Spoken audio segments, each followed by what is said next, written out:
How to add bank account to Cash App. Hi everyone, welcome back to our channel, The Solution Guy. So in today's video, I will simply guide you on how you can actually add a bank account to Cash App. So just make sure to watch this video till the end. So in order to actually add a bank account to Cash App, what you might want to do is just go ahead and launch the Cash App on your phone, right? There are two ways to add it. So after you launch the Cash App, just tap on the profile icon from the top right hand side and then scroll and then look for the option called Linked Banks, as you can see. So just tap on the Linked Banks option.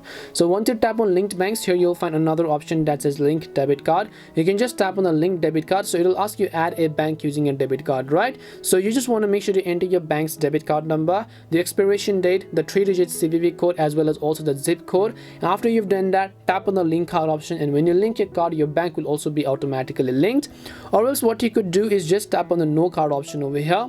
Once you tap on the no card option, it will give you a couple of other information, such as how you can link your bank account without your debit card. So after you do that, it will ask you for your bank information, log into your online banking credentials over here. So just tap on the continue button and then just go ahead and then try to link your account in this way. Just try to choose which bank account you have. So once you choose the bank account that you actually have, you have to log into your bank account and you should be able to link it in that way. That's all it takes to link your bank account on Cash App. We hope the video was really helpful, and if it did help you, then make sure to leave a like and subscribe to the channel. And if you have got any more questions, feel free to leave them down. Thank you very much for watching till the end, and see you in the next video.